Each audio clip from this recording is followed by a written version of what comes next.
covering the stories that impact your life, your town, your state, and your future. This is the Means Report with your host, Brad Means.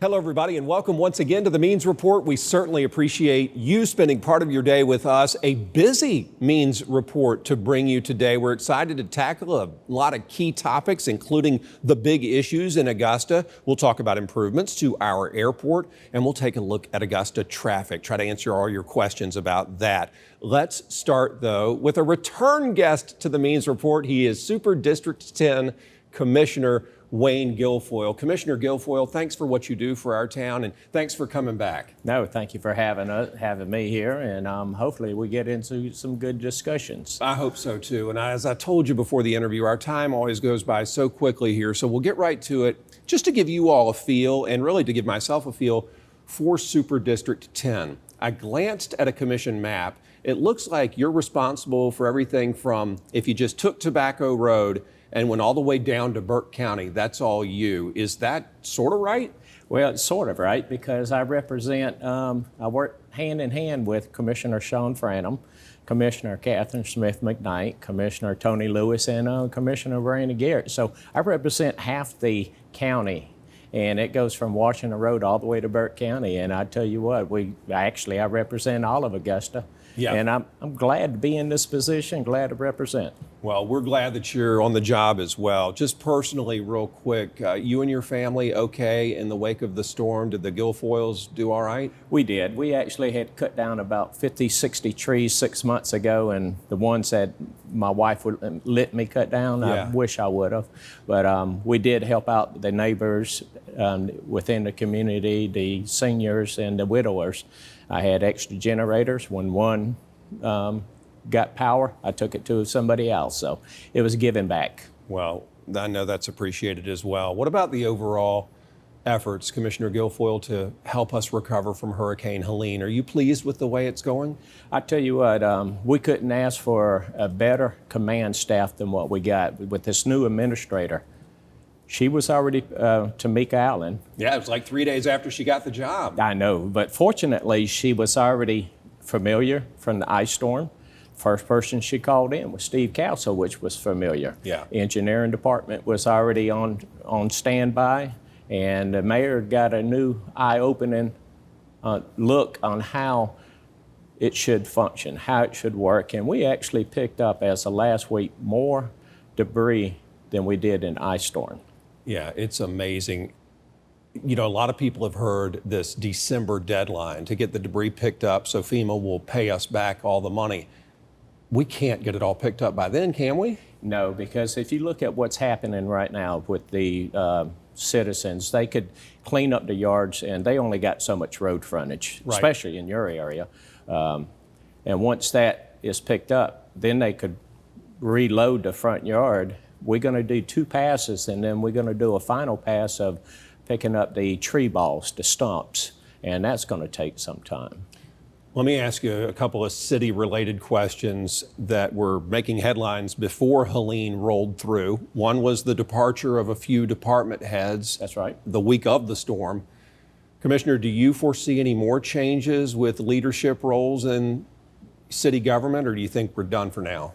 Well, what we have is 5 vacant positions as far as the top shelf director positions. And we have to go out on the marketplace to replace them. Mm-hmm. We do have some of our directors filling in voids, such as the landfill, and we appreciate them doing that, as well as the staff.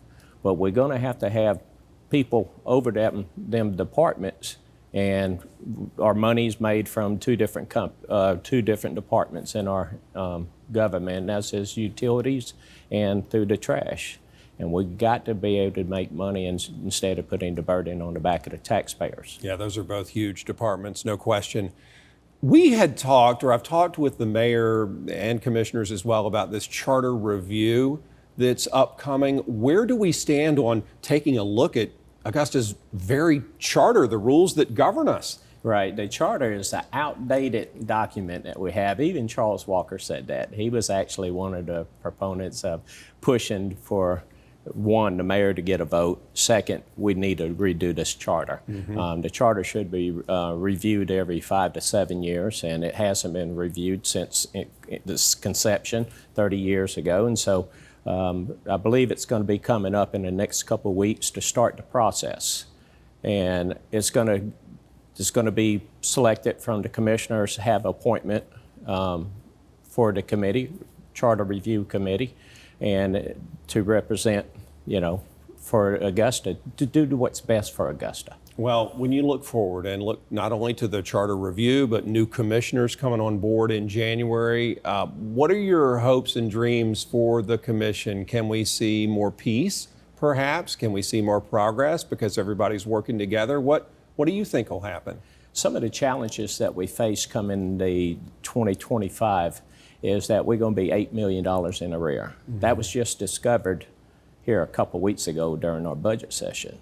What happened with that money? The one-time hit money from the ARP money that was given out, $83 million, was given out in labor.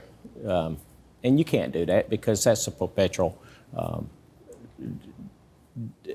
every year, and you just can't use one-time money for that. So that was that cost the city, and the other money, I don't know what the money was used for. I know that we don't have anything to show for it. But come next year, we're going to have to do a lot of cuts, strategize, become efficient, and get this government the way it should be. That American Rescue Plan money that you mentioned, that was that cash they were just throwing out during the pandemic. Yes. So we spent it and thought that it would lead to stuff that would pay for itself down the road, and it didn't.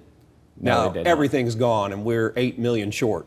Yes. All right. We tried to prevent that last year by trying to come up with solutions, do a right-sizing plan, but it never came to fruition. Do you think you'll have to raise our taxes or do anything like that to get that money back?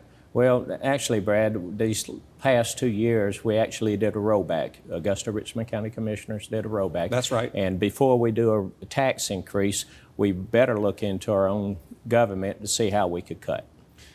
Just a couple more questions, and it really just time for one more. I wanted to ask you what your primary, and I've asked all the commissioners this, what's the number one call you get, complaints or concerns from the voters? My guess is always potholes. What's the number one thing that makes your phone ring? It's actually the infrastructure side of our county here. Is the roads, the ditches, the trash. But with the splosh coming up next year, that's going to be one of my main goals. That's what it should be used for, is to put our infrastructure back to where it should be. Well, I want to thank you for being with me. We need to do about 2 or 3 more entire shows with you. But I feel like we have gotten a good update on our town, and I appreciate your role in that and your leadership. No, thank you, Brad, for having me. Absolutely. Augusta Richmond County Commissioner Wayne Guilfoyle. When we come back, great news for the Augusta Regional Airport. They're getting a ton of money to continue to improve that gem in Augusta. We'll talk to the executive director next.